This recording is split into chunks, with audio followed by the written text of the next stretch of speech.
Buenas tardes. Proseguimos con la sesión de juicio oral en el asunto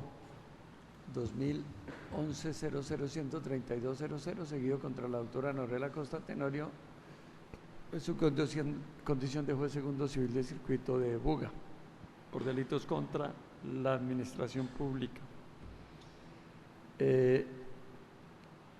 Al registro, por favor, las partes e intervinientes. Muy buenas tardes, honorables magistrados, demás personas presentes en la sala. Mi nombre es Germán Arias Cortés. Gracias. Defensa. Buenas tardes, señores magistrados. César Augusto Londoño Ayala y me acompaña una abogada de apoyo. Por favor. Gracias. Buenas tardes, señores magistrados. Lina Margarita Coronel Aguilar. Gracias. Ministerio Público. Muy buenas tardes. Un cordial saludo a todos, a ustedes, señores magistrados, y a los intervinientes. Se encuentra presente Javier Rosero en calidad de procurador 79 de Buga. Gracias. Abogado víctimas. Buenas tardes, honorables magistrados. Extensivo el saludo para las demás partes presentes. Hace presencia como representante de víctimas Harold Mauricio Lemos Vasco. Gracias. Proseguimos con la práctica del testimonio de la doctora Norela Costa Tenorio, quien nuevamente se le pide manifieste si es su deseo continuar con la diligencia bajo la gravedad del juramento que ya prestó. Sí, señores magistrados, es mi deseo seguir con la presente declaración. Gracias. Entonces, recordándole las admoniciones sobre el juramento y los privilegios en su condición de procesada, a pesar de que sea bajo la gravedad del juramento, se le pide al señor defensor continuar con el interrogatorio directo. Gracias. Gracias, señores magistrados. Doctora, entonces estábamos ubicando las generalidades del tercer prevaricato. Y por supuesto sigue este punto quinto de la prevaricación. ¿Qué dice, por favor? Se manifiesta por la Fiscalía. La Corte indicó que las normas aplicables eran el Código de Procedimiento Civil, la Ley 388 de 1997 y el Decreto 1420 de 1998. Bien, no vamos a hacer referencia a ese punto, dado que ya ha sido abundantemente explicado frente a la aplicación de esa normatividad. Ahora sí, doctora, continuando con las diapositivas, la acusación describe un auto como prevaricador. ¿Qué auto es? Es el auto de febrero 2 de 2010. Usted puede primero, doctora, antes de darle una explicación a las censuras de la Fiscalía, ¿usted recuerda qué se decidió en ese auto? Este auto tuvo como origen darle cumplimiento a la sentencia de la Corte Suprema de Justicia del 12 de enero del 2010 y en él se designó o se nombró nuevamente o se requirió al señor perito Jorge Enrique Posada Salazar para que procediera a rendir el dictamen bajo los parámetros establecidos por la Corte Suprema de Justicia en su decisión de tutela. Ese auto de febrero 2 de 2010 es un auto ¿de qué carácter? ¿De trámite o interlocutorio? Ese es un auto de trámite. Bien, ahora sí detengámonos en los reproches de prevaricación. Entonces, está el número 1, ¿qué dice? Se dice por la Fiscalía que el juzgado nombró a Jorge Enrique Posada Salazar para que rindiera nuevamente el dictamen, haciendo esto abiertamente en contravía de lo previsto en las decisiones de tutela mencionadas. Bien, ¿qué dice usted frente a esa acusación, doctora? Pues, que hizo un nombramiento de esta persona totalmente contraviniendo las decisiones de tutela.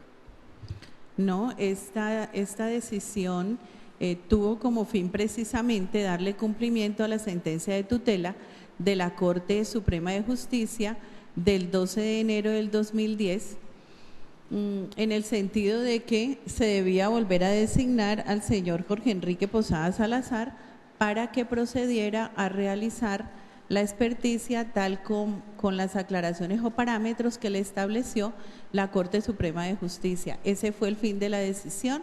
se le dio un término de 10 días para que procediera a rendir nuevamente la experticia. Se le entregó copia de la providencia de la Corte Suprema de Justicia del 12 de enero del 2010 en aras a que ciñera su experticia a los parámetros establecidos en la misma. Y de ella se comunicó, por ende, a todos los órganos que habían intervenido o han intervenido hasta el momento en el proceso de expropiación. Ese nombramiento usted lo justificó como en la sesión de la mañana lo explicó al tribunal. Claro, se dice que en esa providencia se dice que es en acatamiento a lo dispuesto por la Corte Suprema de Justicia, se cita la providencia, se transcribe la parte donde la Corte hace énfasis en la designación o en lo que requiere del perito, y en ese sentido se emite tal decisión. Examinemos el punto 2, por favor. ¿Qué dice? Se dice por la Fiscalía que el juzgado en esta oportunidad nombró a uno de los peritos que ya había rendido su experticia, desconociendo que habían sido invalidados y que la obligaba a rehacer la etapa procesal respectiva. Pues sí, es un tema. Perdón, doctora, si tiene algo adicional que decir, este tema quedó es un tema que ya se claro explicó en la mañana. Es un tema que ya se explicó en la mañana, teniendo en cuenta de que no es cierto que se debía aplicar lo que decía el tribunal en su decisión de primera instancia, sino que era la que determinó la Corte Suprema de Justicia. Miremos el punto 3. Se dice por la Fiscalía que el juzgado desconoció el contenido del artículo 9 del Código de Procedimiento Civil en su numeral segundo. ¿Qué contenido normativo tiene el artículo 9? El artículo 9 habla de la designación de peritos. Si me permiten, ya como aquí tengo el código, dada la autorización de la sala, voy a remitirme al artículo 9, numeral segundo. Por favor, doctora.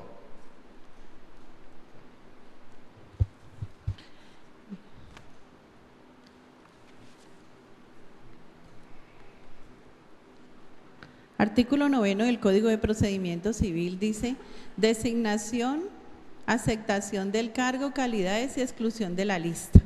Hace referencia a designación de peritos. En su numeral segundo titula aceptación del cargo. Y esa aceptación del cargo es un artículo bastante extenso, no es necesario leerlo todo. ¿Qué dice sucintamente? Pues dice que apenas se designa un perito, todo nombramiento se debe notificar a la dirección en la cual figura la lista de auxiliares de la justicia del perito, cómo se debe mandar la comunicación. Simplemente hace referencia a ello. Doctora, ubiquémonos por favor en ese mismo artículo 9, pero no ya en el numeral 2, que es el que aparece en la acusación, sino en el literal B.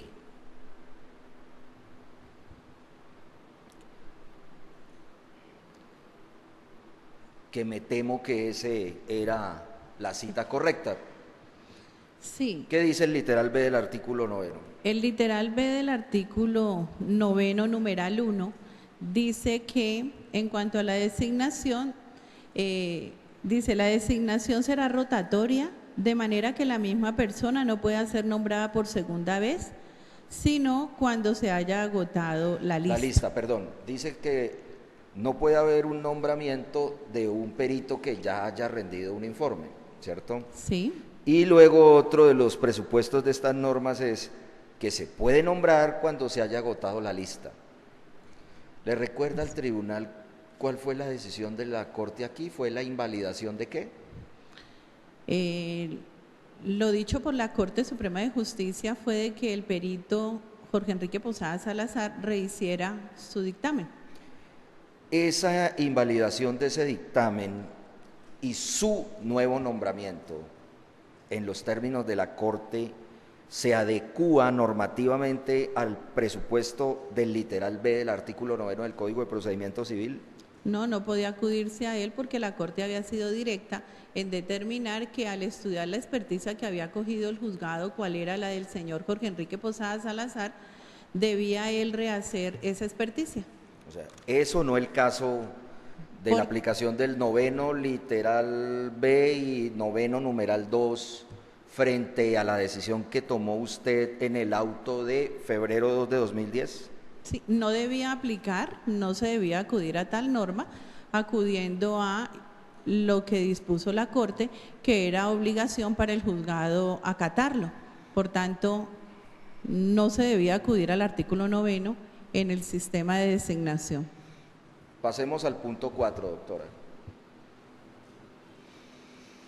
¿Qué dice el punto 4? Se manifiesta por la Fiscalía que el juzgado no tuvo en cuenta el artículo 5 de la Ley 153 de 1887, debiendo aplicarla para dar concreción al artículo 456 del Código de Procedimiento Civil y no a la Ley 794 del 2003, que modificó lo concerniente a los avalúos de los procesos ejecutivos. Por consiguiente, se debieron designar 2 peritos para que elaboraran conjuntamente el dictamen pericial para haber establecido el valor del inmueble y la indemnización que se debía pagar a los interesados. Por tercera vez aparece este presupuesto fáctico en la acusación, doctora. Ya ha explicado usted ese tema de esas normas jurídicas allí citadas. ¿Tendría usted algo que decir nuevo, si lo requiere o lo ve necesario, frente a esa acusación? No, que no es cierto. Lo que dice ahí la Fiscalía no era necesario y ya esta funcionaria en días anteriores ya lo explicó porque era la Ley 794 del 2003 y que sí le dio aplicación al artículo 5 de la Ley 153 del 87, igual al artículo 456. Y fíjese, doctora, que es la tercera vez que aparece, y le pregunto, en esta tercera oportunidad en que la Fiscalía cita ese presupuesto fáctico, le menciona, por supuesto con el contenido de la actuación probatoria, ¿por qué usted no aplicó correctamente el artículo 456 del Código de Procedimiento Civil? No, igualmente que en las censuras anteriores no enuncia el por qué, no dice cuál era la norma que el juzgado debía aplicar, y a este momento de esta censura, teniendo de por medio de antemano la sentencia de la Corte Suprema de Justicia, no tenía sentido volver a decir lo mismo que se ha venido repitiendo desde que se inició el trámite de las experticias. Doctora, está totalmente desenfocada y fuera de todo contexto jurídico. en su juzgado usted, para la época, vamos a situarnos, ¿conoció de otros procesos de expropiación? Sí. En esos otros procesos de expropiación, para efectos del avalúo, ¿cuántos peritos nombró? Hubo casos en los cuales simplemente fue uno, no se objetaron no se objetó la experticia. Hubo otros casos en que solo fue 2, hubo otros casos como este que fueron 3, 4. ¿En alguno de esos casos usted estaba obligada u ordenó a través de una providencia que en un mismo nombramiento se posesionaran 2 peritos y los 2 peritos en conjunto, así lo dice la acusación, confeccionaran el avalúo? Para nada, no, porque se es muy celoso en cuanto a la estrictez que debe regir en la designación de peritos y se va haciendo de la lista un signo, una tachita, una seña y se va llevando un control de qué perito se va designando en cada grupo de procesos para nunca coincidir en que sean al mismo tiempo 2 o que se repita por el mismo perito o una experticia. Bien. Y el artículo 456 habla que deben nombrarse 2 peritos en conjunto para que hagan una sola pericia. No, como lo dijimos en un inicio de esta diligencia, el artículo 456 lo único que contempla es la palabra peritos en una pluralidad, con una S, pues que es entendible teniendo en cuenta que si hay reformas permanentes constantes en la legislación, la ley a veces no o el legislador no entra a corregir esas situaciones, pero son mínimas. El artículo 456 en ninguna parte de su texto dice que se deben designar 2 peritos en esta clase de procesos de expropiación. Miremos el punto 5.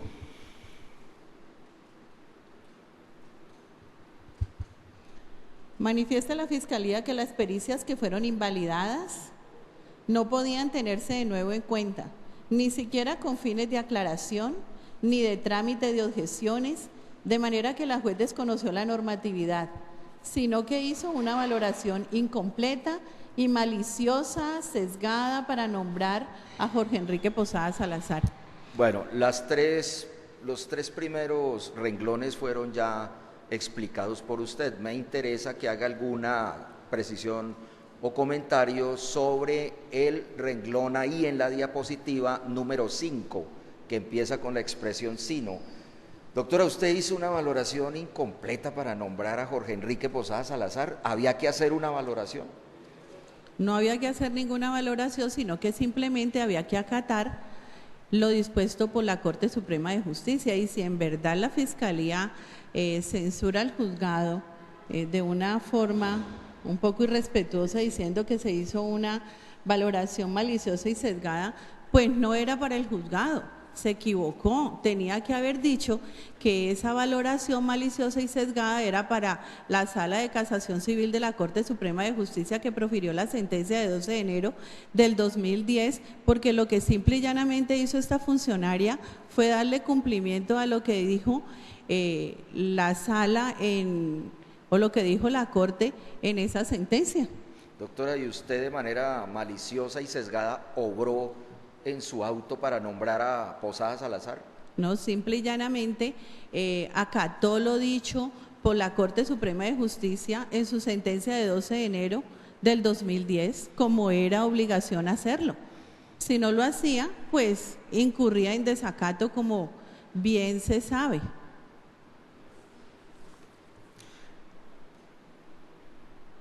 ¿Recuerda usted en este auto de febrero 2 de 2010 qué fue lo que usted le solicitó a Jorge Enrique Posada Salazar?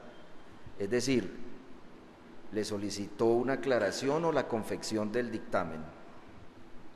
Bueno, inicialmente la Corte en su providencia, en alguna parte de su texto, dice que se debe se deben pedir explicaciones con respecto a varios puntos que inciden de manera notoria en la experticia practicada por el dictamen del señor Posada Salazar, que en ese sentido se deben hacer unas aclaraciones respecto a unos puntos, y señala, por ejemplo, como el goodwill, los que ya se manifestaron. En el auto, teniendo en cuenta ello, el juzgado habla de aclaración, habla de que o le escribe al perito o le requiere de que proceda a hacer la aclaración conforme lo sentado en la providencia del 12 de enero del 2010 de la Corte Suprema de Justicia. ¿Usted recuerda si en ese auto de 2 de febrero pudo haber requerido a ese perito para que presentara de nuevo la pericia?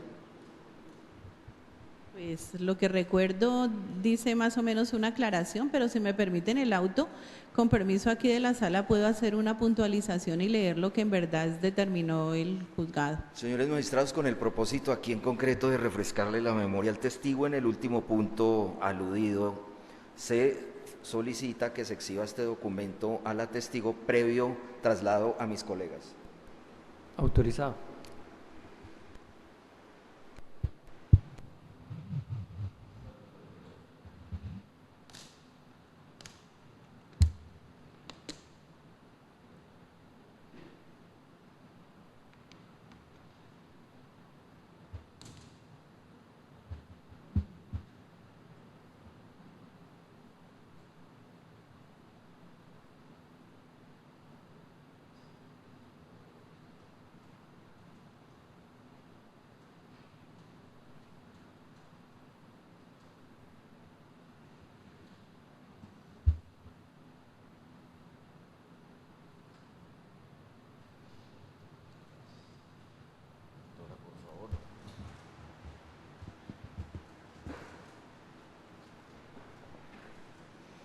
Doctora, ¿qué le entregó la defensa?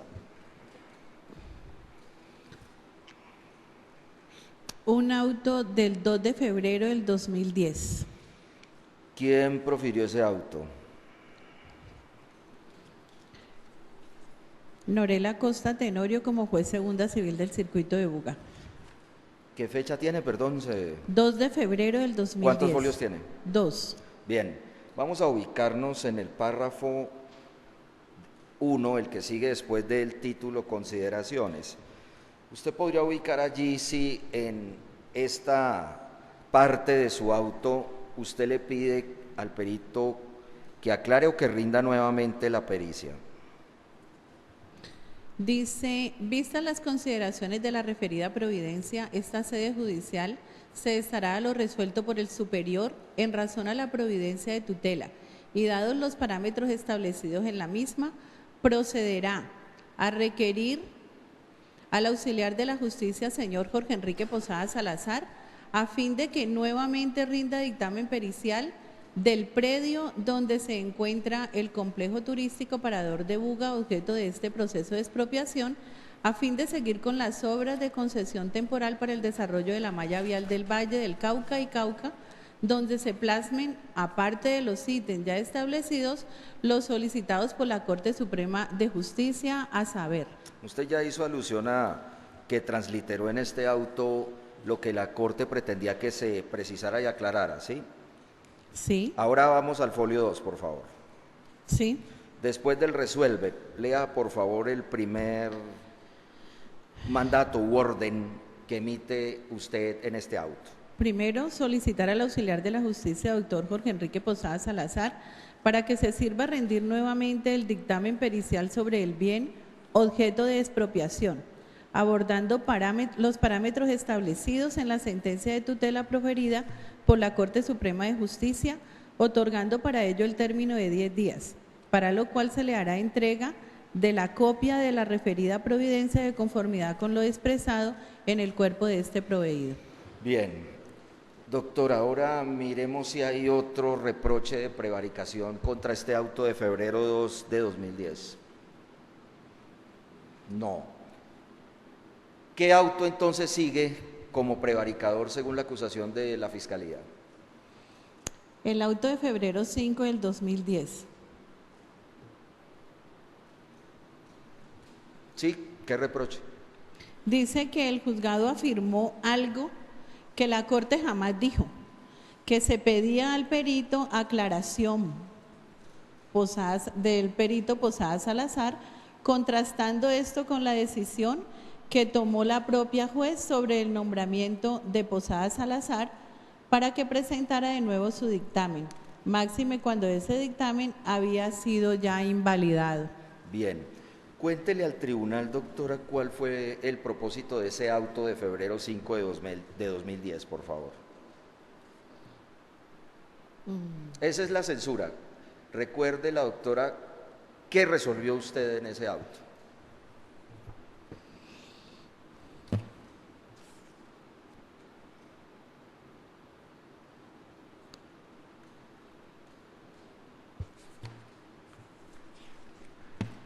Si me lo permiten, puedo ¿No recuerda absolutamente nada? No, así inicialmente no. Señores magistrados, dado que la testigo no recuerda el contenido de ese auto, la defensa solicita exhibir con el fin de refrescarle la memoria al testigo en el contenido de esa providencia, previo traslado a mis colegas. Autorizado.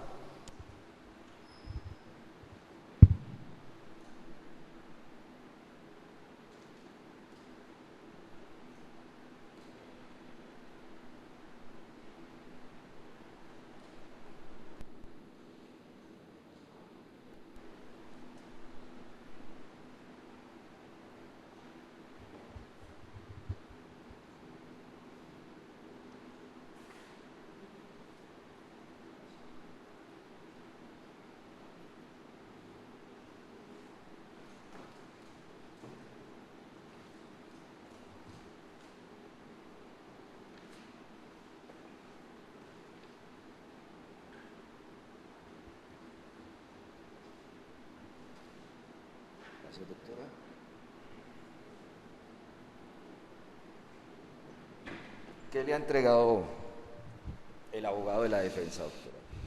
El interlocutorio número 124 del 5 de febrero del 2010. ¿Quién suscribe ese interlocutorio? Norela Costa Tenorio como juez segunda civil del circuito de Buga. ¿Cuántos folios tiene ese interlocutorio? 6 folios.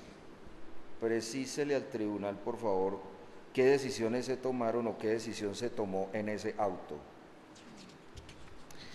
En esta providencia se decidieron una serie de solicitudes que se habían presentado por parte del apoderado de INCO y también algunas peticiones que estaban pendientes de definir en razón a los trámites de tutela que se habían presentado en este proceso, y como la Corte Suprema de Justicia, al igual que la Corte Constitucional, habían solicitado el expediente, entonces pues habían quedado como en suspenso.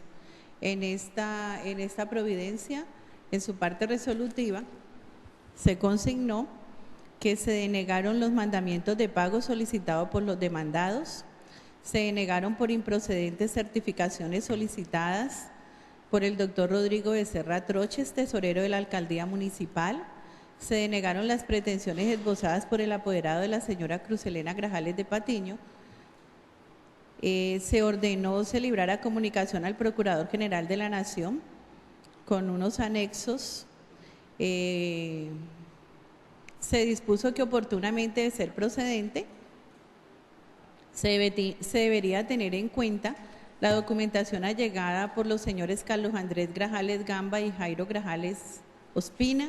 Se denegó por improcedente las peticiones elevadas por el apoderado de la entidad demandante INCO. Se previno a los profesionales doctores Robil Antonio Agudelo López y Henry Sanabria Santos para que en adelante se atemperen a las disposiciones existentes sobre el ejercicio de la abogacía, y se ordenó que por la Secretaría se libraran todas las comunicaciones del caso.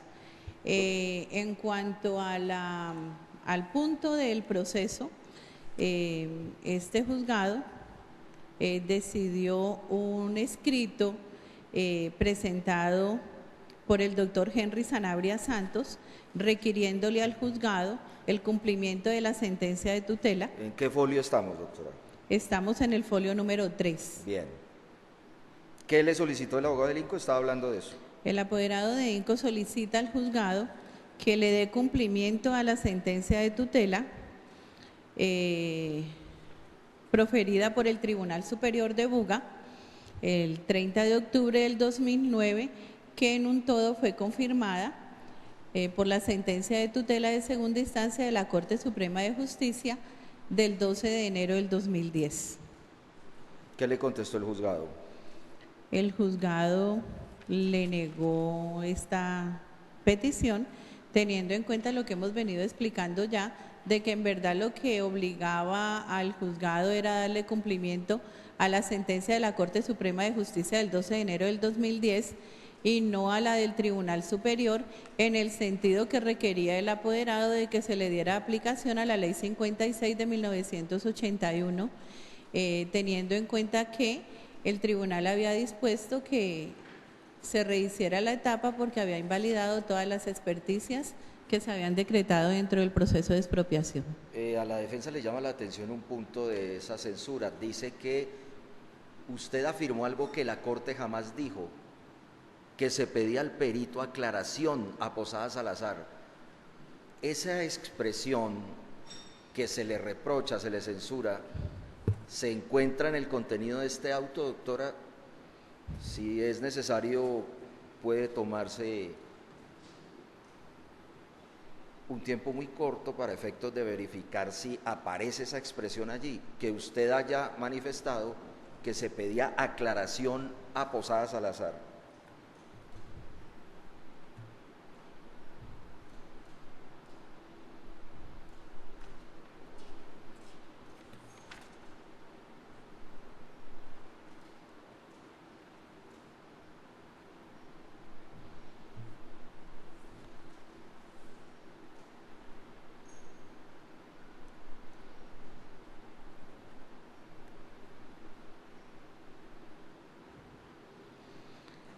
En la página 5 de la Providencia,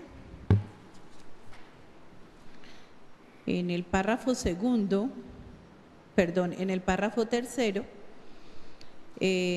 manifiesta el juzgado, allá aparece la palabra aclaración, pero de pronto no en el sentido que está haciendo la censura la Fiscalía. Dice, de tal manera, lo mínimamente entendible es que el experto, para el caso en particular el perito Jorge Enrique Posada Salazar, presente su concepto con observancia de los puntos señalados en la providencia de la Corte que requieren explicación o aclaración, pero desde ningún punto de vista es aceptable lo requerido por el apoderado de INCO, dado que ello no fue lo expresado por esa alta corporación y menos aún del contenido de dicha decisión se desprende tan particular sentido. Dice usted en ese aparte que únicamente este señor tiene que presentar una aclaración. Eso es lo que dice ese párrafo textualmente, ¿no? Dice que mínimamente lo entendible, ¿no? Porque lo que viene diciendo el apoderado de INCO era de que se había declarado nulo todos los dictámenes periciales porque se había decidido que eran ilegales, tal como lo dijo, según dice el apoderado de INCO, la providencia del Tribunal Superior de Buga en su primera instancia. Y que no le correspondía al juzgado decirle o ordenarle al perito que rehiciera una etapa que no era la propia para que procediera a hacer una aclaración. El juzgado le responde que lo mínimamente, según el entendido de lo dispuesto por la providencia de la Corte Suprema de Justicia, era de que el perito debía presentar nuevamente o hacer nuevamente su concepto, teniendo en cuenta las explicaciones o aclaraciones que se determinaron en la providencia de la Corte Suprema de Justicia. Doctora Norela, ¿usted recuerda para qué año fue presentada la primera pericia, la invalidada, por Jorge Enrique Posada Salazar?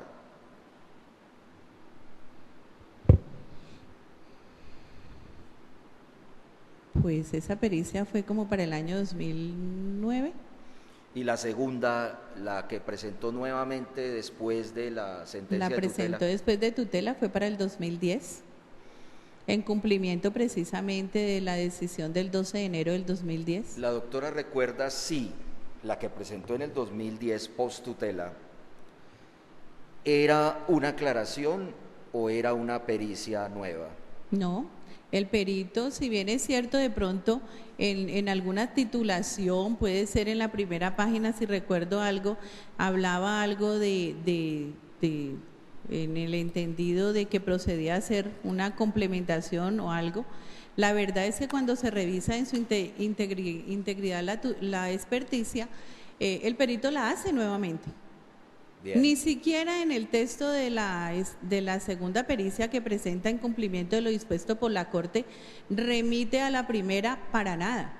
Bueno, antes de pasar a aclarar ese punto, que es muy importante precisarlo y aclararlo, ¿esta pericia fue la que finalmente se tuvo en cuenta por el juzgado? No. ¿Para la indemnización del parador? No. Bien.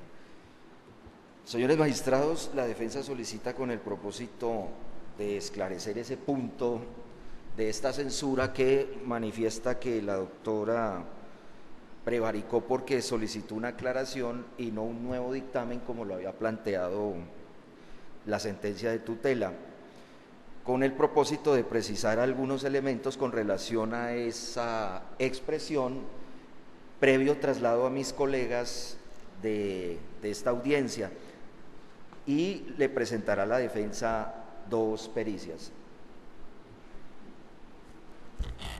Proceda conforme lo dicho.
Bueno, doctora, vamos a individualizar el documento más antiguo.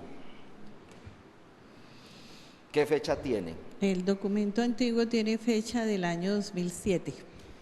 ¿Ese documento de qué se trata? Está titulado como Concepto Pericial del Establecimiento de Comercio Hotel Complejo Turístico Parador de Buga. ¿Quién confecciona ese documento? El señor Jorge Enrique Posada Salazar como auxiliar de la justicia. ¿Eso de qué se trata? ¿Es qué?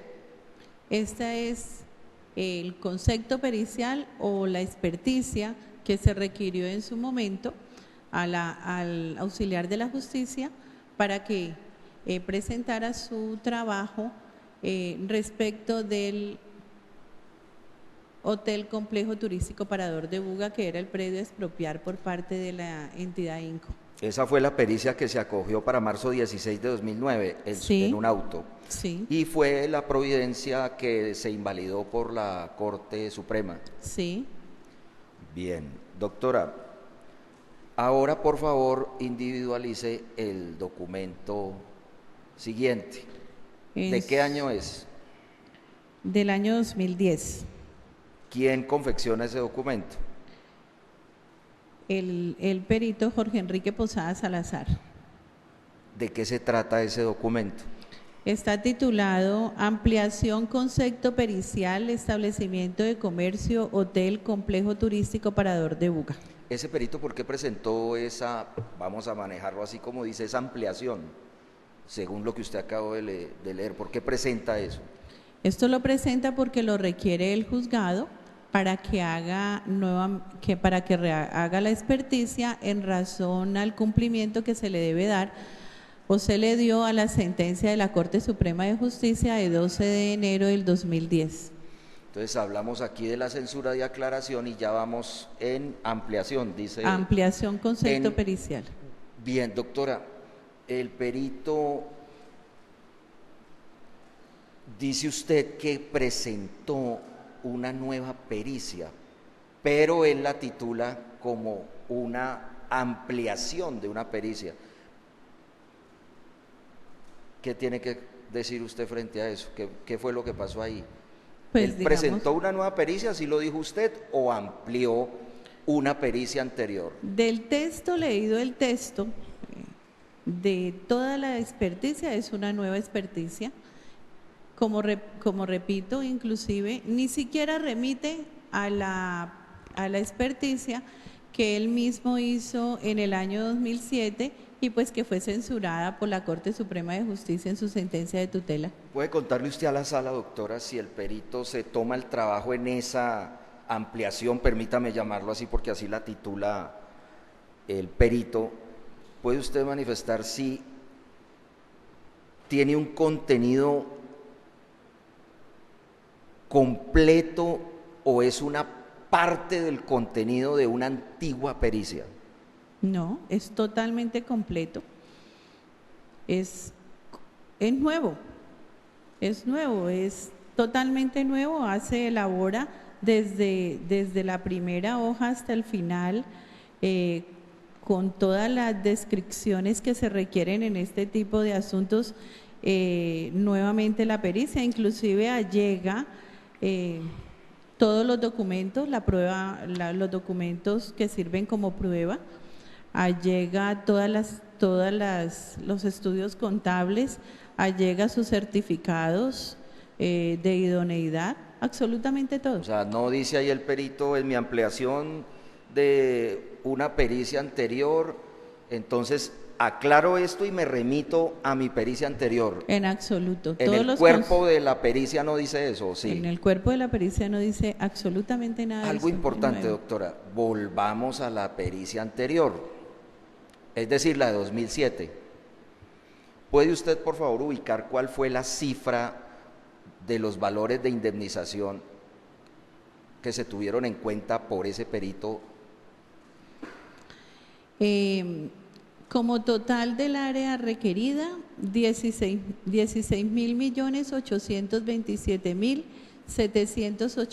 16.827.789.279. Y como el área total, 17.000 422.776.985. Ahora miremos los valores de lo que usted denomina nueva pericia y lo que el perito en su hoja de presentación llama ampliación.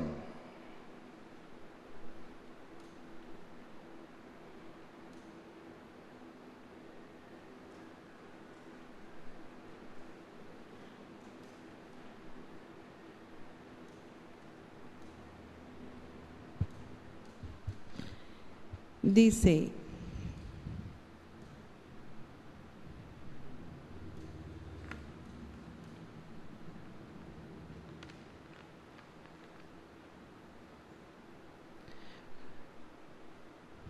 como área requerida, total 15.147.302.801. Y otros valores.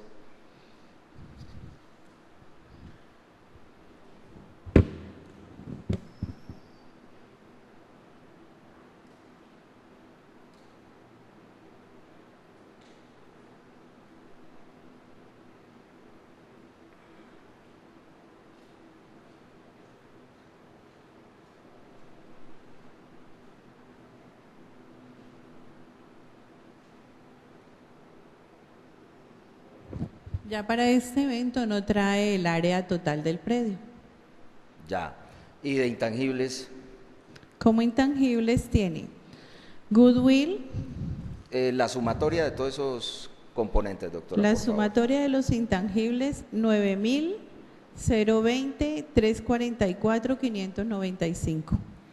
Y avalúo del bien físico 6.126.958.206 para un total de 15.147.302.801. Doctora, los valores que aparecen plasmados en la pericia postutela son inferiores o superiores a la anterior pericia. Son inferiores. Eso el perito lo extrae de una mera ampliación o de la confección de una nueva pericia. De la confección de una nueva pericia, atendiendo los parámetros que estableció la Corte en su providencia. O sea, no dice ahí el perito, mire, yo ahora, a mí me da ahora menos plata y aquí aclaro este valor menor porque antes me dio más plata y me equivoqué en esto. En ninguna parte del texto dice eso, Ya, porque no refiere a su primera pericia para nada. bien, entonces dice allí ampliación, se presenta una nueva pericia. Ahora miremos el primer folio después de la carátula de esa pericia, doctora, por favor. Sí. ¿Qué dice? ¿Hace alusión también a ampliación, aclaración, corrección, adición? No, dice que por solicitud del Juzgado Segundo Civil del Circuito dentro del interlocutorio 118 con radicado 2006-0068 se hace el dictamen pericial presentado, se realiza el dictamen pericial, Se realiza el dictamen pericial, sí. el cual contiene el estimativo del avalúo del bien físico, al igual que la valoración de intangibles y los daños y perjuicios al establecimiento de comercio, Hotel Complejo Turístico Parador de Buga con sus construcciones y mejoras existentes en el bien inmueble. Y seguidamente dice en su párrafo, en razón de lo requerido por la Honorable Corte Suprema de Justicia, se hace énfasis que la estimación de la valoración se deriva del mismo establecimiento comercial y así sucesivamente entra a explicar que el concepto se elaboró al realizar una investigación de avalúos comerciales e intangibles en el marco de la normatividad colombiana, al igual que la consideración de daños y perjuicios. En ese folio llega a ser quizás una remisión ese perito en términos de puntualizar o aclarar o ampliar, como lo dijo, en el título allí de la pericia. No. Verifique, doctora, por favor.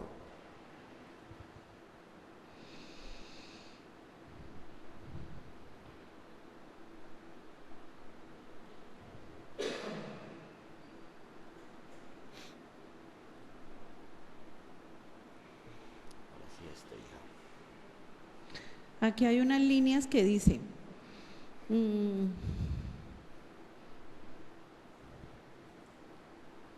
Radicado 2006-00068-00, se hace ampliación al dictamen pericial presentado en octubre del 2007, que contiene un estimativo de avalúo del bien físico, al igual que valoración de intangibles y daños y perjuicios al establecimiento de comercio, Bien.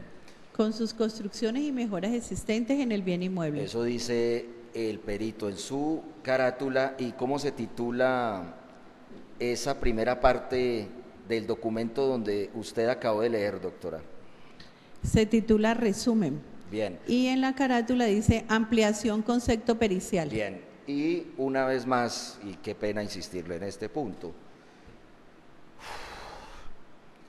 ¿hizo una ampliación el perito en rigor? No. ¿Qué hizo entonces? Un nuevo dictamen. Bien. Por favor, me ordena de nuevo los documentos y pasamos a la siguiente diapositiva, doctor.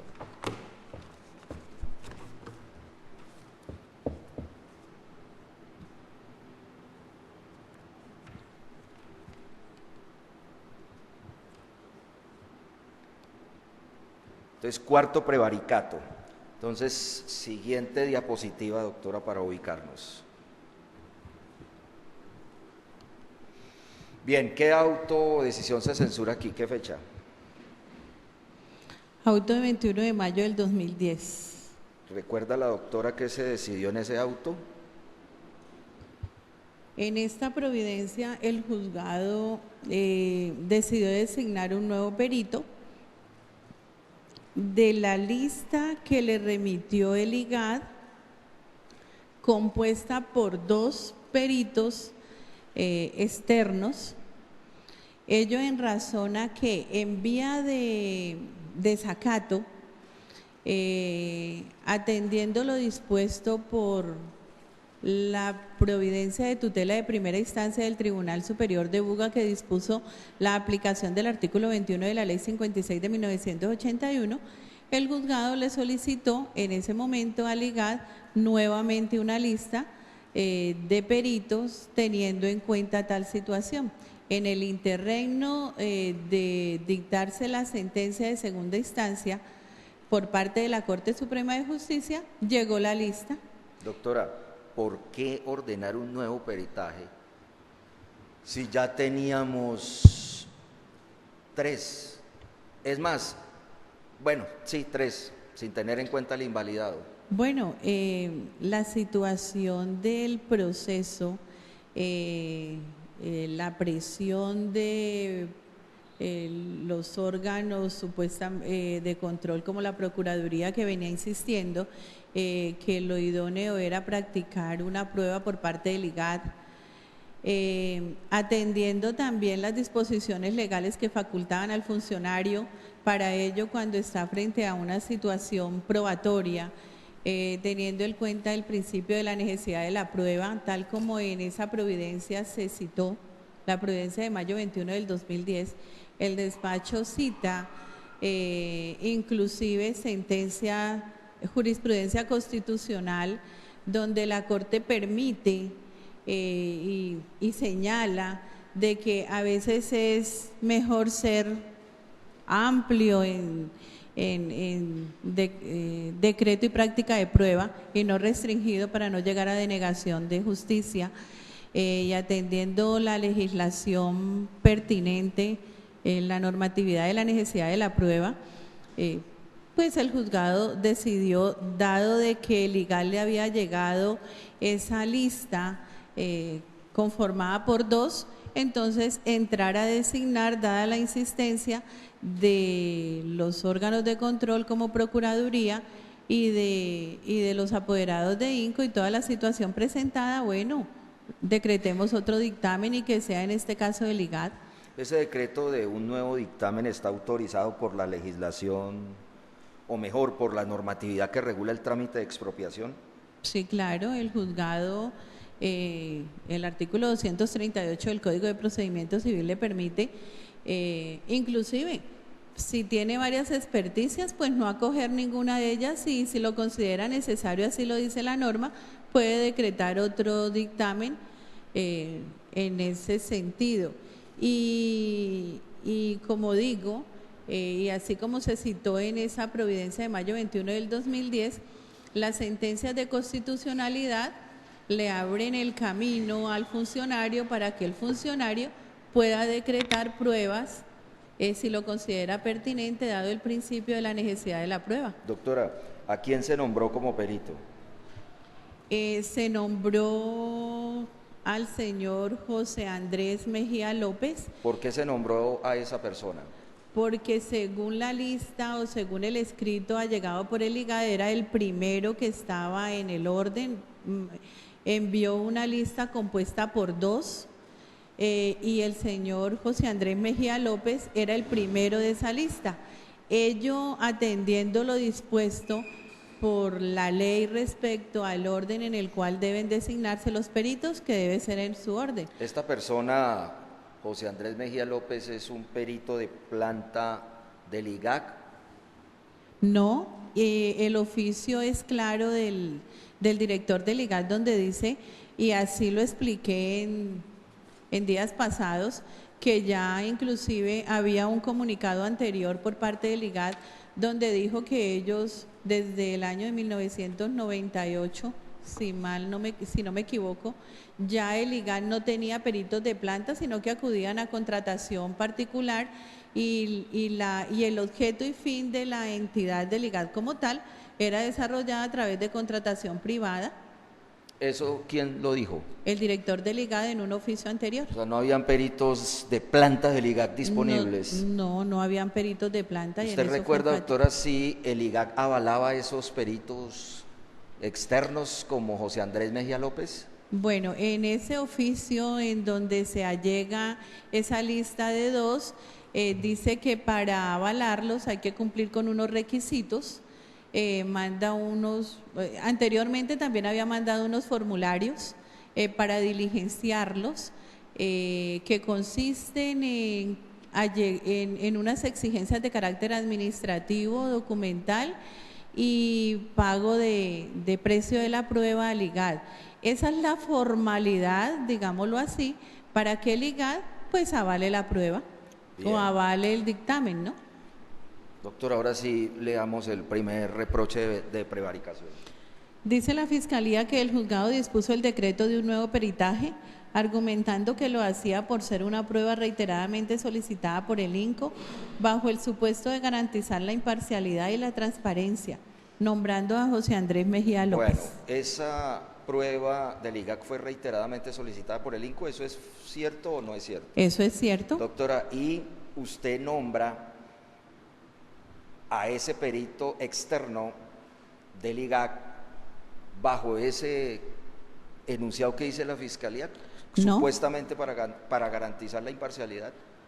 Para garantizar la transparencia y la imparcialidad dentro del trámite judicial, teniendo en cuenta que iguales manifestaciones como se han venido haciendo por parte de la Fiscalía, que son las mismas, los apoderados de INCO siempre manifestaron que se había manejado sesgadamente la prueba, que se había manejado arbitrariamente la ley en beneficio de la designación de peritos para enriquecer a los demandados dentro del proceso, pero el sustento esencial del auto no es porque INCO lo haya solicitado.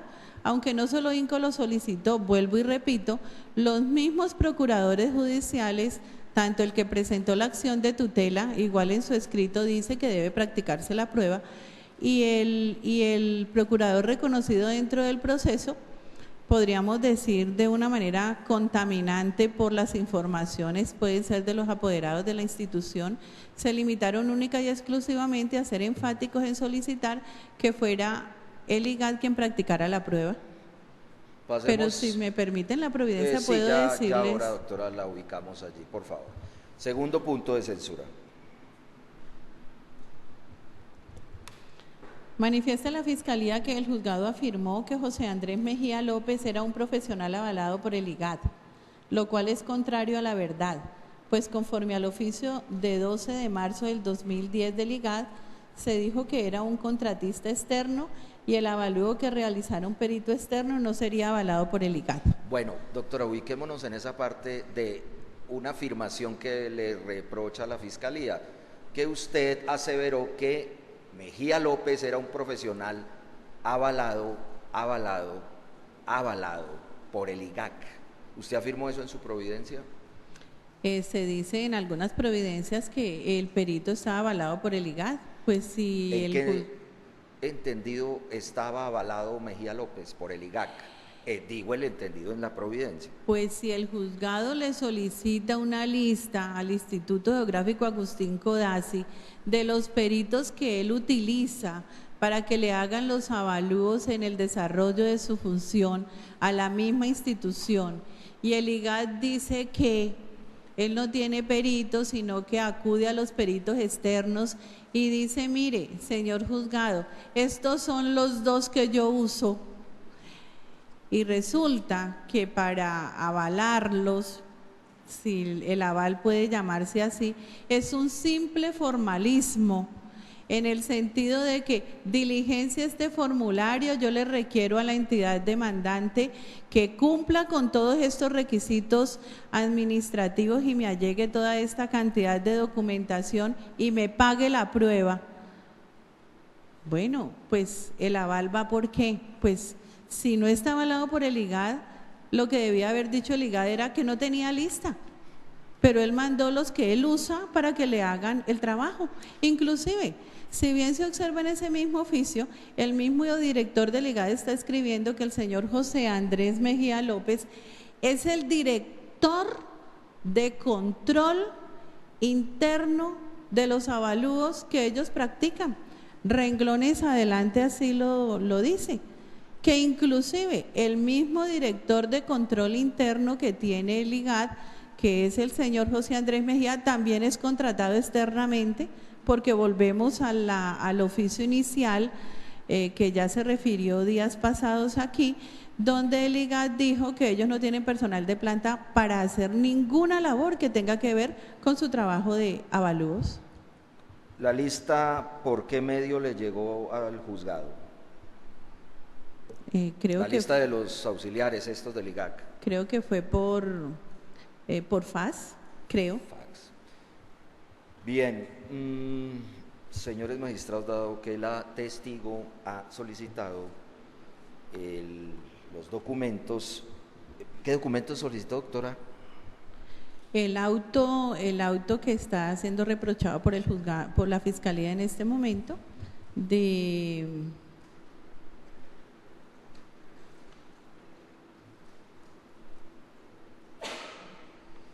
21 de mayo del 2010, el oficio del IGAD que remitió al juzgado. Ya está bien así, doctora. Señores magistrados, la defensa solicita permiso para poner a disposición del testigo los documentos a los que ha hecho alusión para precisar unas respuestas previo traslado a mis colegas. Autorizado. Gracias.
¿Qué documento le pasó la defensa, doctora? Un escrito del Instituto Geográfico Agustín Codazzi. ¿Y el otro? El otro es un auto de 21 de mayo del 2010 proferido por el Juzgado Segundo Civil del Circuito Está de Buga. bien.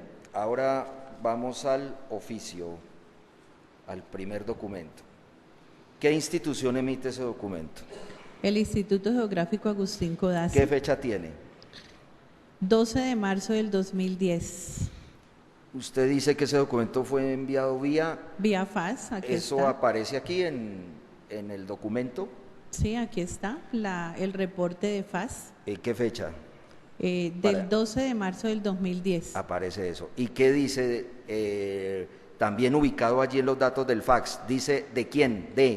Dice el número de FAS 8899-022 remitido a las 10:51 am. ¿A quién va dirigido ese De oficio? IGAD Valle va dirigido a Norela Acosta Tenorio como juez segunda civil del circuito de Buga. Bien. Está suscrito por el director territorial del Valle, señor José Luis Valencia Rojas. ¿Cuántos folios tiene este 2 documento? folios. ¿Qué le respondió el IGAC allí? El IGAD manifiesta de que en respuesta al oficio que le remite el juzgado de 3 de marzo del 2010, no se trata de lista de auxiliares, sino de contratistas del instituto, a los cuales se le asignan los avalúos de acuerdo al contrato y al valor que se cotice, el cual corre a cargo de la parte interesada. ¿Qué dice el párrafo siguiente? Dice que informa que en el momento cuenta con 2 peritos evaluadores por contratación externa. Dice que advirtiendo, no obstante lo anterior, paso a informarle los datos sobre los 2 peritos evaluadores con los que cuenta actualmente la Dirección Territorial del Valle por contratación externa, advirtiéndole que los avalúos que realicen por designación directa de su juzgado no pueden ser avalados por esta entidad. El Instituto Geográfico Agustín Codazzi solo avala los avalúos practicados a nivel institucional, los cuales deben pasar 2 controles de calidad, el previo por parte de la territorial y el definitivo por parte de la sede central. Relaciona 2 peritos, el señor José Andrés Mejía López y el señor Juan Bosco Solórzano Tobón. Aparecen 2 personas allí. ¿Por qué se eligió a José Andrés Mejía López? Porque es el primero y respetando lo dicho por la ley de que la designación debe ser en su orden, tomando el primero, el juzgado tomó el primero. ¿Cuál ley? El artículo, el Código de Procedimiento Civil que determina que la designación de peritos debe hacerse en su orden. Doctora, ¿y usted puede ubicar aquí en este oficio del IGAC donde el IGAC manifiesta que no cuenta con personal interno?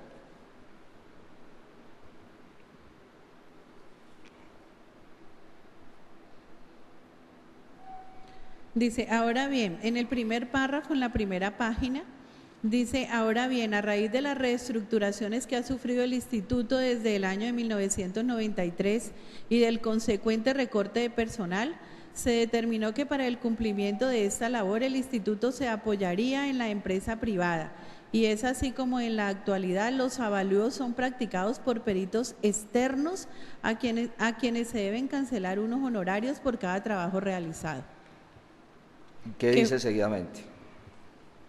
No se trata pues de lista de auxiliares, sino de contratistas del instituto a los cuales se les asignan los avalúos de acuerdo al saldo del contrato y al valor que se cotice. Doctora, si el IGAC no avala el nombramiento de uno de estos 2 peritos, ¿para qué lo nombró?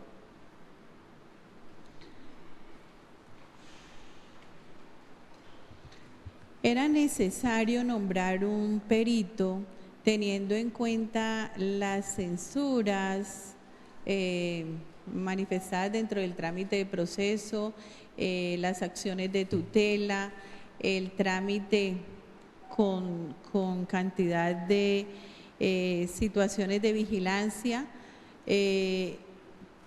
Ante todo había tenido vigilancias judiciales hechas por el Consejo Superior de la Judicatura, que fueron como 2 o 3 y las negó. No encontró mérito para nada de ello, igual de la misma Procuraduría. Era necesario aclarar el sistema de los peritos, y qué más que acudir a la petición que tan reiteradamente venían haciendo los apoderados y la Procuraduría, de que fuera el IGAD. Y si el IGAD en verdad no tenía peritos de planta y le suministraba al juzgado una lista, es legal, es legítimo hacerlo. Además, la ley dice que en situaciones en que el juez observe problemas probatorios, el asunto de la prueba, la práctica y decreto de pruebas son parámetros o temas constitucionales que obligan al que el juez busque la verdad, a que el juez trate de aclarar la situación, de que haya transparencia dentro del proceso, y dada la jurisprudencia constitucional existente sobre el tema, que es muy amplio y faculta al juez para que pueda acudir a cualquier sistema probatorio o decreto de pruebas para aclarar la situación, pues debe hacerlo, es un deber. Bien, ¿no le vedaba eso el oficio del IGAC? No, fuera de eso tampoco había nada que lo impidiera. Bueno, doctora, pasemos al otro documento. Ya usted mencionó la fecha y quién emitía el documento. ¿Cuál fue el propósito de este auto? El auto del 21 de mayo del 2010 fue precisamente decretar un nuevo peritaje, y en él se designó al profesional señor José Andrés Mejía López. Miremos, por favor, doctora, el resuelve, o como aparece aquí en el segundo folio, dispone, 2 puntos. Decretar un nuevo peritaje en este proceso, para lo cual se designa al profesional avalado por el IGAD, señor José Andrés Mejía López, a quien se le comunicará este nombramiento, y si acepta se le dará posesión inmediata del cargo, otorgándole un término de 10 días siguientes a la posesión. Está bien, dice avalado por el IGAC. Ahora miremos en el folio 1, en el párrafo 5, ubíquese ahí, folio 1, párrafo 5. Sí. Para lo siguiente. Entonces, la Fiscalía dice que usted hizo una afirmación ilegal, ¿no es cierto? Por eso es prevaricadora la decisión, que dice, diciendo usted como juez que era un profesional avalado por el IGAC, y luego dice, lo cual es contrario a la verdad, ¿no es cierto? Porque conforme al oficio al que ya hicimos la explicación respectiva, se dijo que era un contratista externo y el avalúo que se realizara no sería avalado por el IGAC. Ahora, ¿qué dice ese párrafo 5 de su auto? Al efecto, en aras de conservar la imparcialidad y transparencia que siempre debe caracterizar la función de administrar justicia, y dada la insistencia de la ejecución de un dictamen pericial por parte de los apoderados de INCO, que le ha merecido un sinnúmero de memoriales en tal sentido, teniendo en cuenta lo antes expuesto sobre la materia, esta sede judicial dispondrá la práctica de la misma, designando al señor José Andrés Mejía López, quien se desempeña como contratista del control de calidad de los avalúos comerciales del IGAD, y figura como primero de la lista de profesionales avalados para desarrollar este tipo de labores, provista por el director territorial del Valle de tal entidad, doctor José Luis Valencia Rojas, con el fin de que realice un nuevo peritaje en este proceso. O sea, la doctora no negó eso en su auto. No. No atentó a la verdad, porque fue efectivamente lo que consideró en su auto. Eso fue lo que escribí, porque eso fue lo que dijo el IGAD. Bien. Sigamos, doctora, con la otra censura.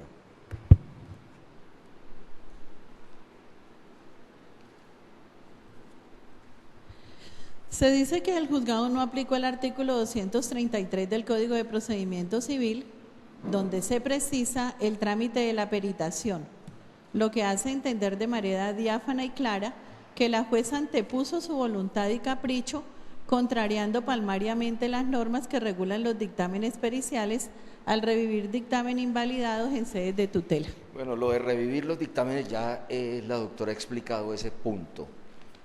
Doctora, ¿usted aplicó o no ese artículo 233? Primero respóndame, por favor, esa pregunta.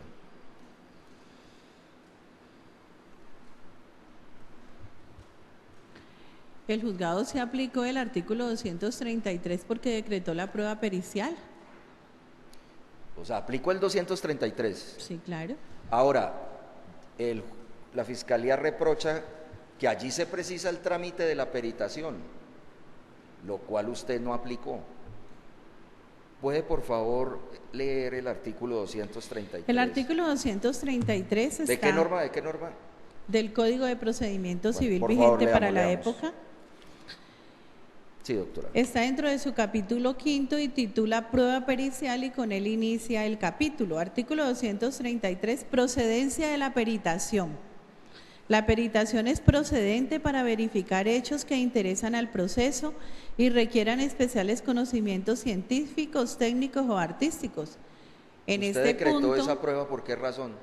claro, el juzgado decretó la prueba porque el proceso de expropiación requiere de peritos para que determinen un avalúo y determinen una indemnización, y esa es la única manera de lograr ese punto conforme lo ordena el artículo 456 del Código de Procedimiento Civil, que regula el trámite de O expropiación. sea, hasta ahí el nombramiento, usted dio cumplimiento al 233. Sí, claro, era a través de peritos. Ahora lea el inciso segundo.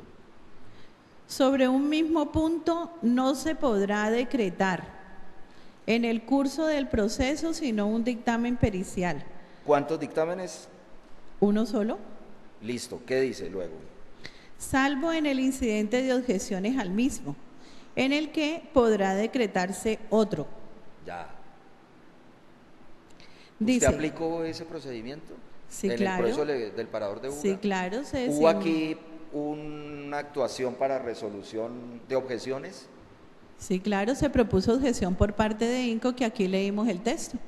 Doctora, ¿y cuántos peritos se pueden nombrar durante el decurso de todo ese trámite de objeciones?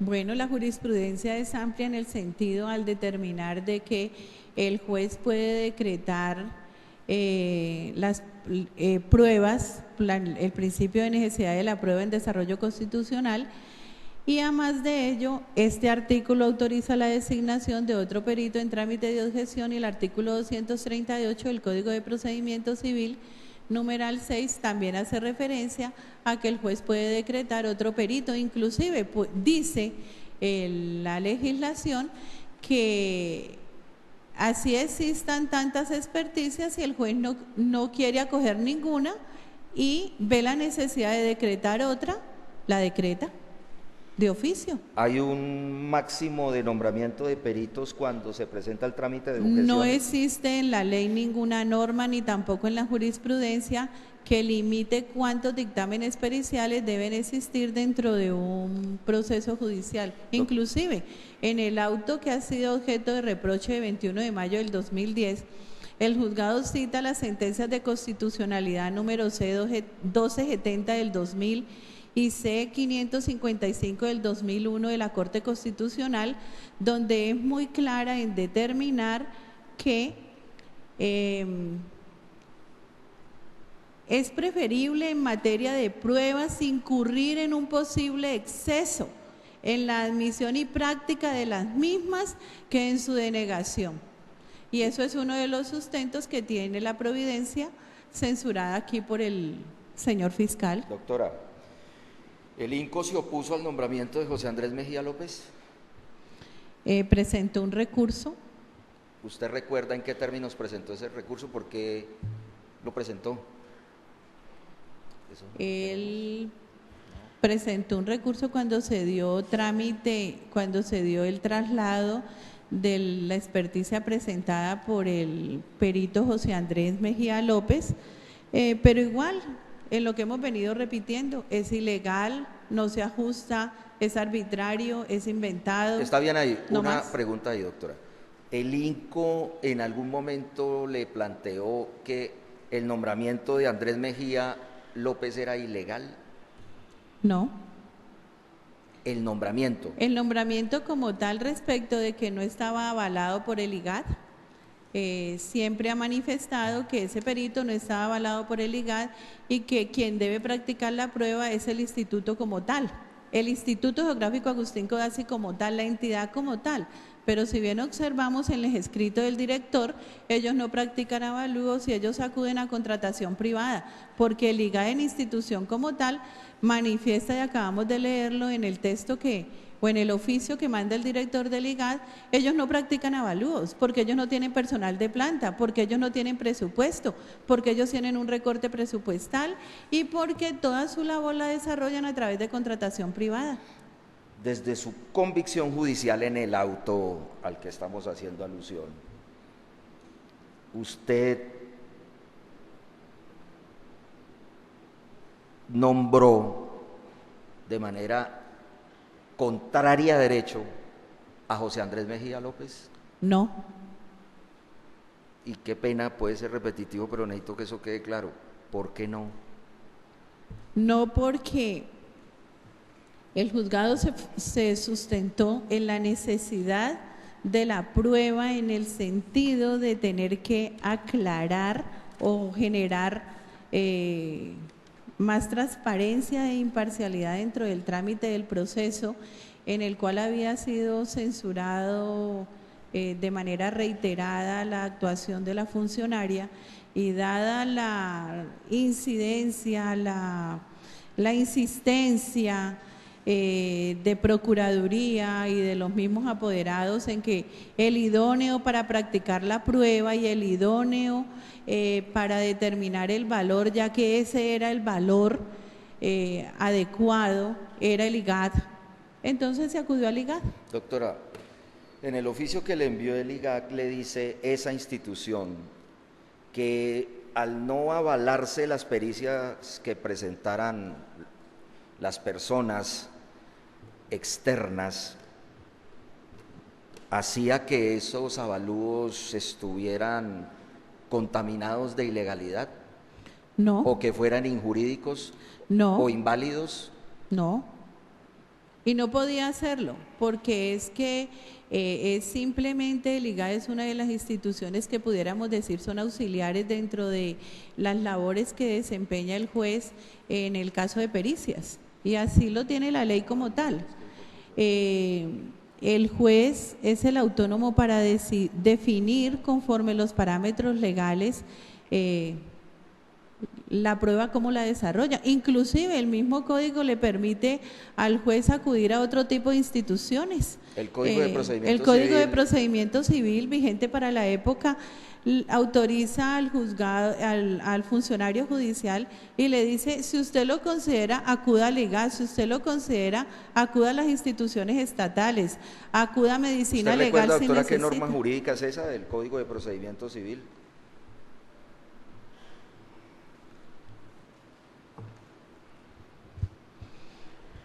...243 del Código de Procedimiento Civil dice: los jueces podrán solicitar de oficio o a petición de parte informes técnicos o científicos sobre avalúos y otros hechos de interés para el proceso a los médicos legistas, a la Policía Judicial, al Instituto Geográfico Agustín Codazzi y en general a las entidades y dependencias oficiales que consideren que dispongan de personal especializado y a las que tengan carácter de consultoras del gobierno. ¿Existe en el Código de Procedimiento Civil o en alguna otra norma jurídica relacionada con los avalúos en el proceso de expropiación alguna regla de derecho que diga que los avalúos que se hagan por un contratista externo del IGAC y que no sean avalados los avalúos por el IGAC son inconstitucionales o ilegales? Para nada, inclusive valga la pena aquí en este momento, así no venga el caso, pero es muy propio de los procesos de expropiación, porque el juzgado conoció de muchos procesos de expropiación por parte del mismo Instituto Nacional de Concesiones 5, en un caso en particular. Ocurrió la misma situación que aquí. se insistió por parte del Instituto de INCO que se practicara la prueba del IGAD. El juzgado hizo el mismo procedimiento que aquí. El IGAD mandó la lista, igual conformada, designó, en ese caso el juzgado le delegó la función de designar al IGAD, el IGAD designó al perito tal y le comunicó al juzgado: he designado al perito fulano de tal, contratista privado, le requiero, señor juez, siga usted en la práctica de la prueba y posesiónelo y desígnele los honorarios. El juzgado hizo todo el trámite y qué curioso que después de que INCO en ese proceso, creo que fue el señor Leocardo, algo parecido, después de que se autorizó la prueba, se posesionó al perito que mandó el IGAD y todo por el estilo. Dijo, el IGAD requirió una serie de documentos para la práctica de la prueba y requirió que el INCO le pagara el valor. Y asombrosamente, que ahí sí pudiéramos decirlo, el apoderado de INCO dijo que renunciaba a que el IGAD hiciera la prueba porque INCO no tenía presupuesto para pagar la prueba al IGAD y que tampoco estaban en condiciones de suministrarle la información y los documentos que requería el IGAD para la práctica de la prueba. El juzgado aceptó el desistimiento de esa prueba, eso fue apelado, se vino para el Tribunal Superior de Buga y el Tribunal Superior de Buga en sala civil le revocó la decisión al juzgado y lo obligó a que practicara esa prueba con ese perito del IGAD. Ya. O sea, es curioso, ¿no?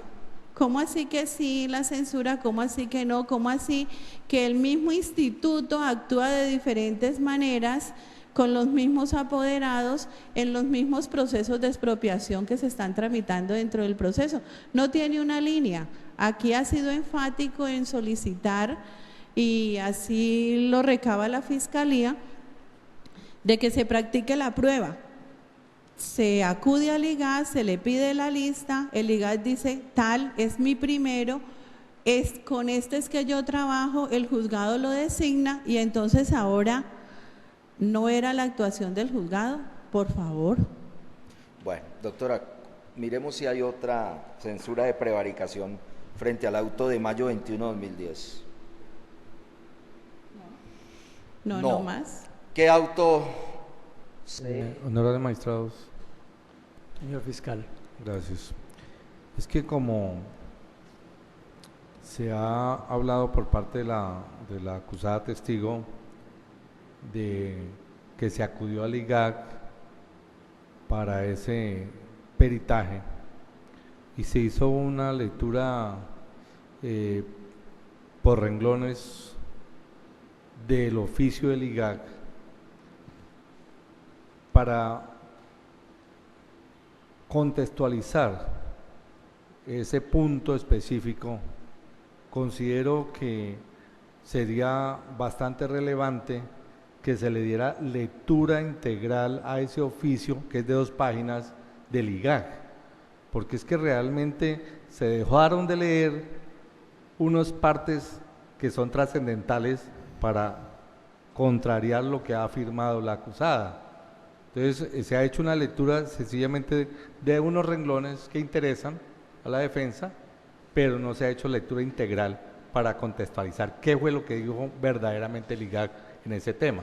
Entonces por eso considero respetuosamente que se debiera dar lectura integral a ese oficio del IGAC para contextualizar el punto en que nos encontramos.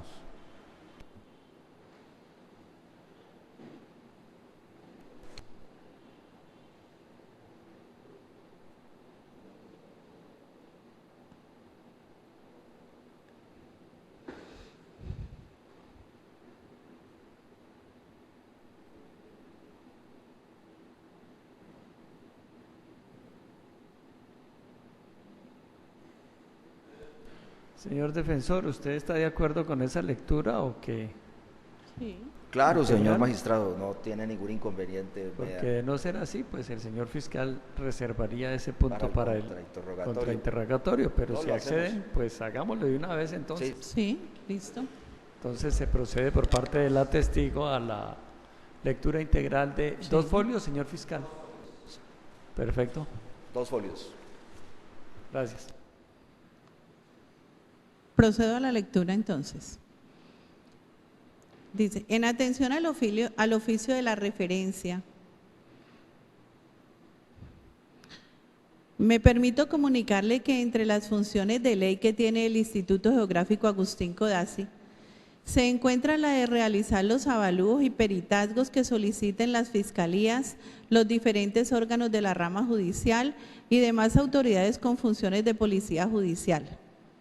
Diligencias que se adelantan en atención a los principios de eficiencia, eficacia y especialmente de colaboración con la Administración de Justicia. Ahora bien, a raíz de la reestructuración que ha sufrido el Instituto desde el año de 1993 y del consecuente recorte de personal, se determinó que para el cumplimiento de esta labor el Instituto se apoyaría en la empresa privada. Y es así como en la actualidad los avalúos son practicados por peritos externos a través de contratación, a quienes se deben cancelar unos honorarios por cada trabajo realizado. No se trata pues de lista de auxiliares, sino de contratistas del instituto a los cuales se les asignan los avalúos de acuerdo al saldo del contrato y al valor que se cotice, el cual corre a cargo de la parte interesada. No obstante lo anterior, paso a informarle los datos sobre los 2 peritos evaluadores con los que cuenta actualmente la Dirección Territorial Valle, advirtiéndole que los avalúos que realicen por designación directa de su juzgado no pueden ser avalados por esta entidad. El Instituto Geográfico Agustín Codazzi solo avala los avalúos practicados a nivel institucional, los cuales pasan por 2 controles de calidad, el previo por parte de la territorial y el definitivo por parte de la sede central. José Andrés Mejía López, no voy a leer los números de sus cédulas o los debo leer. Sí, lea textualmente, Bueno. doctora. José Andrés Mejía López, cédula de ciudadanía 98-380-867 de Pasto, Nariño, profesión ingeniero industrial con matrícula 1722872242 CLD, RNA 2027, dirección calle 62A Norte, número 2N68, apartamento 102K, Cali, teléfono 6651-589, celular 316-3698-806. Juan Bosco Solórzano Tobón, cédula de ciudadanía 16-830-481 de Jamundí, Valle. Profesión estadístico, RNA 1815. Dirección, calle 18, número 5640, Casa 41, Conjunto Residencial Villas de Guadalupe de Cali. Teléfono 3966-887, celular 315-436-0518. Ahora bien, si el juzgado a su digno cargo prefiere atemperarse a los procedimientos del IGAD para la práctica de avalúos institucionales, permítame orientarla sobre los pasos a seguir. El peticionario debe suministrar la siguiente documentación para cada predio objeto de avalúo de conformidad con el artículo 13 del Decreto 1420 de 1998 y el procedimiento de avalúos del Instituto. Entre paréntesis, P 520-03-2008.V3, cierra paréntesis. Se requiere la siguiente documentación por parte del interesado. Primero, diligenciar totalmente la solicitud de avalúos, seleccionando especialmente el marco jurídico, el cual establece el fin del avalúo y que aparece relacionado en la parte inicial del formato adjunto. Segundo, especificar mediante certificado de planeación los usos de suelo permitidos, abre paréntesis, principales, condicionados, complementarios, restringidos, prohibidos, cierra paréntesis, de acuerdo con las normas del POT, PBOT, OEOT del municipio donde se localice el predio. Tercero, certificado de libertad y tradición no anterior a 3 meses para constatar posibles afectaciones. Cuarto, fotocopia de la escritura pública. Quinto, plano topográfico o arquitectónico del inmueble. Sexto, cédula catastral o ficha predial del inmueble objeto de avalúo. Abre paréntesis. Debe adquirirla ante el IGAD o la entidad catastral correspondiente a través del propietario o solicitarla con poder del mismo. Cierra paréntesis. 7. Plano topográfico y o arquitectónico, indicando áreas de terreno y construcción objeto del avalúo de las construcciones y conformar su indicación en el oficio de la solicitud. 8. Fotocopia del RUP y de la cédula de ciudadanía del solicitante o interesado de los avalúos. Para la ejecución del avalúo se debe cancelar al IGAD el 100% del valor cotizado por parte del interesado en cheque o en efectivo en la pagaduría del instituto, donde le expedirá el correspondiente recibo o consignando la suma cotizada en la cuenta corriente número 560-00130-7, recursos propios, Instituto Geográfico Agustín Codazzi del Banco Popular. A partir de la fecha de erradicación del recibo de pago, se inicia el plazo de ejecución de los avalúos correspondientes. El valor final de la elaboración del avalúo será el resultado de aplicar las tarifas fijadas por el IGAD de acuerdo con la resolución 201 del 2002, al monto del avalúo aprobado por la División de Avalúos en la sede central de Bogotá, y el saldo efectivo se pagará previo a la entrega del informe del avalúo.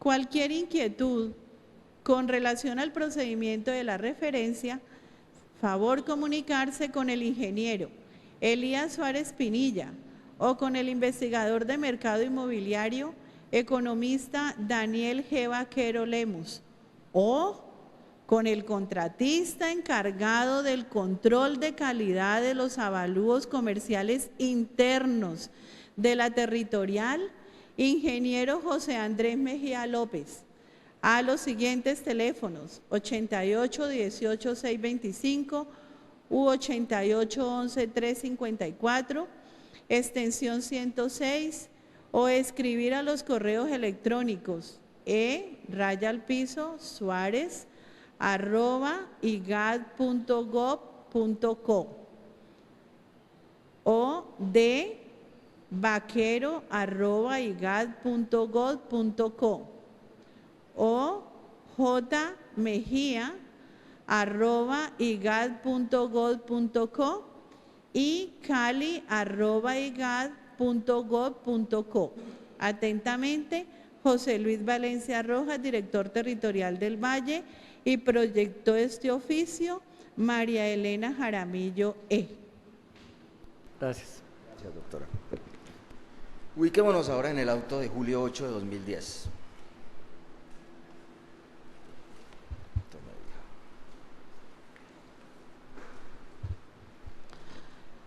En el auto de julio 8 del 2010 refiere la Fiscalía que el juzgado rechazó la objeción por error grave presentada por el INCO contra el dictamen presentado por Jorge Enrique Posada Salazar, argumentando que contra esa pericia no podía presentarse objeción por no ser el primer dictamen conforme a lo estipulado en el artículo 238 del Código de Procedimiento Civil.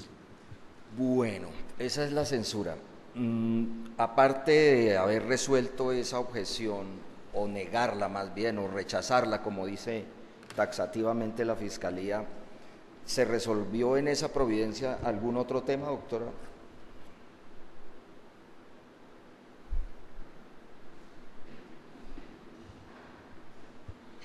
Pues la verdad no recuerdo directamente.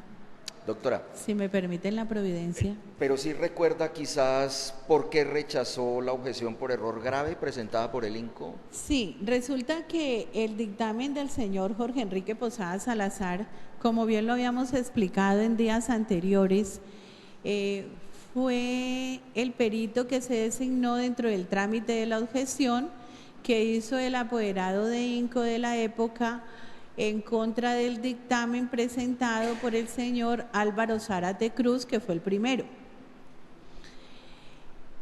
Como ese dictamen del señor Jorge Enrique Posada Salazar se decretó como prueba por el juzgado, ya que en el escrito de objeción el apoderado de INCO no solicitó prueba de ninguna clase, el artículo 238 del Código de Procedimiento Civil dice que cuando se está en trámite de objeción, los dictámenes periciales que se practican en razón de la objeción no son susceptibles de una nueva objeción, sino que son susceptibles de aclaración o complementación.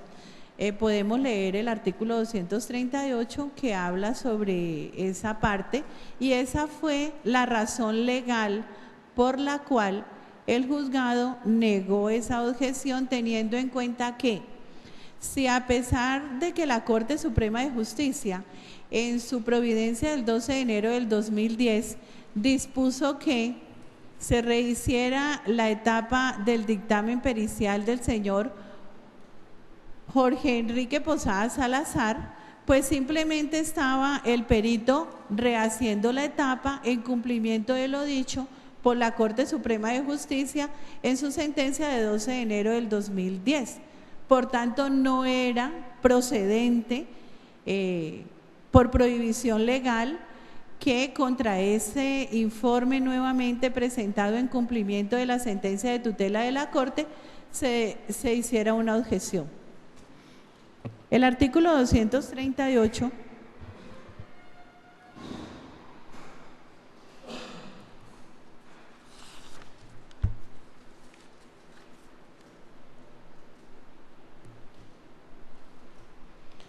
dice en su numeral quinto, dice, en el escrito de objeción se precisará el error y se pedirán pruebas para demostrarlo. De aquel se hará traslado a las demás partes en la forma indicada en el artículo 108 por 3 días, dentro de los cuales podrán éstas pedir pruebas. El juez decretará las que considere necesarias para resolver sobre la existencia del error y concederá el término de 10 días para practicarlas. El dictamen rendido como prueba de las objeciones no es objetable, pero dentro del término de traslado las partes podrán pedir que se complemente o aclare. O sea que por prohibición legal no podía el apoderado de INCO volver nuevamente a pedir sobre el dictamen del señor Jorge Enrique Posada Salazar una objeción cuando estábamos en trámite de objeción. Y el artículo 238 es preciso en la prohibición de que el dictamen que se decrete en razón de una objeción no es susceptible de una nueva objeción, sino solo de complementación o aclaración. O sea que era improcedente y en razón a esa improcedencia el juzgado le negó esa solicitud al apoderado de INCO. ¿Sabe la doctora si en el numeral 6 de ese artículo 238 se reafirma esa prohibición?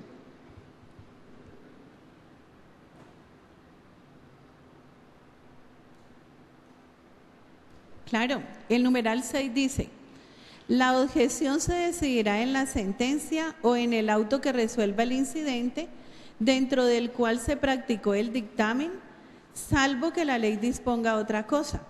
El juez podrá acoger como definitivo el dictamen practicado para aprobar la objeción o decretar de oficio uno nuevo con distintos peritos, que será inobjetable, pero del cual se dará traslado para que las partes puedan pedir que se complemente o aclare. O sea que solo es objetable el primer dictamen que se decrete dentro de un trámite judicial.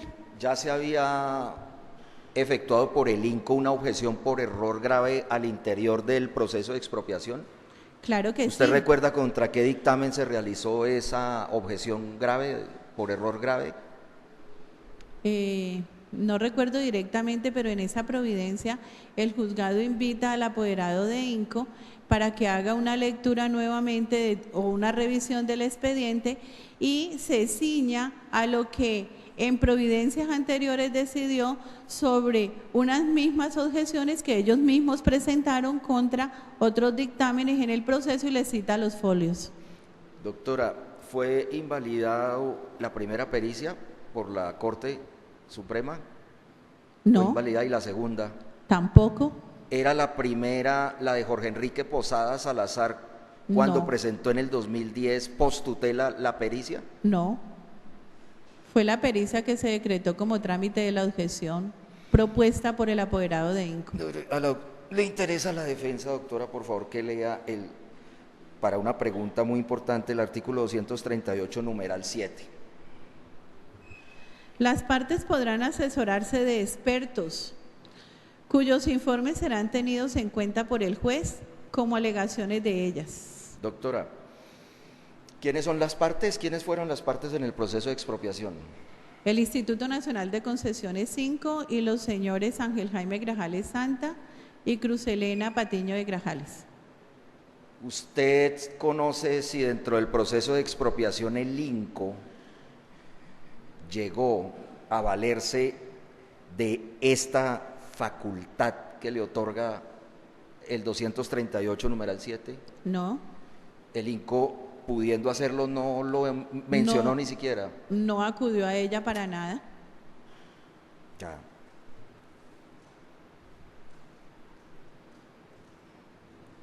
Miremos el siguiente reproche, doctora, por favor. Perdón, señor defensor, Sí, señor señor fiscal.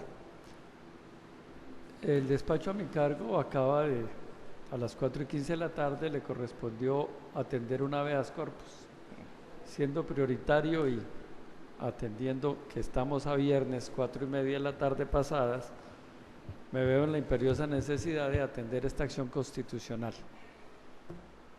Para el registro se trata del radicado 76-111-2204-001-2018-00355, accionante John Jairo Calamba Rodríguez, agente oficioso Zuleima Morales, accionado juzgado tercero penal de circuito especializado de Buga.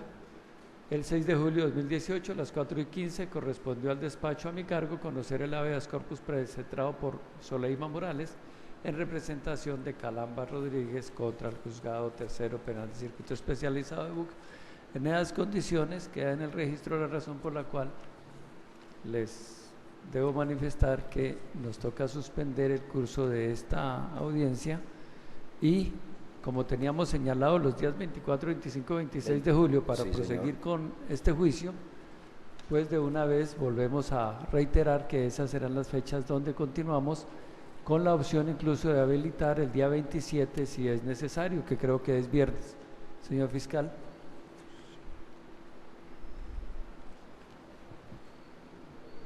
Yo tengo algo. Ah, no, no tengo.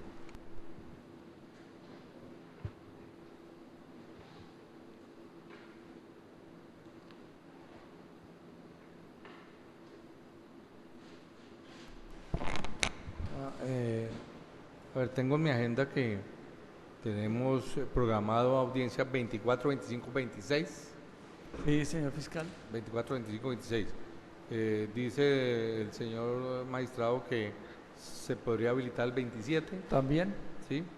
considerando cómo vamos de el desarrollo de este testimonio, pues que realmente ha sido exigente y muy detallado, entonces comprende más tiempo quizás que el inicialmente presupuestado. Entonces, pensemos en que si necesitamos también el viernes 27 estén disponibles. La esperanza es que terminemos en esos 3 días, pero Sí. Es la decir, práctica probatoria. es decir, para la práctica probatoria. Sí, Ah, sí, perfecto. no, los alegatos, Sí, sí. entendemos que ya nos toca en esa fecha programarlos para que ustedes tengan tiempo de prepararlos y a su turno también mirar el Honorable cronograma de magistrado, nuestro trabajo. excúseme, yo el 27 el 27, que es viernes, Sí. tengo programación de audiencia en el juzgado 10º penal del circuito de Barranquilla. Yo podría aplazarla solo si, digamos, la sala dispone el día 27, porque de lo contrario me tocaría entonces ir a esa audiencia. Pues yo pienso que hacia el día 25 en la tarde ya podremos estar calculando si vamos a requerir el día 27 para el interrogatorio cruzado. Perfecto. Entonces yo creo que en el Sí, desarrollo... para poder yo aplazar la otra audiencia. Sí, pero Perfecto. porque si se puede, es que si se termina la práctica probatoria del 26, pues él ya dispondría del 27 el señor fiscal. Pero pues si quiere, de una vez dejamos programado para que usted pueda justificar entonces el aplazamiento.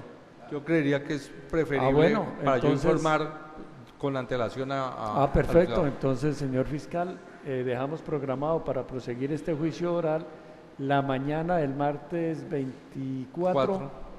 el día miércoles 25, jueves 26 y viernes 27 Perfecto. de julio del corriente año. Sí, señor.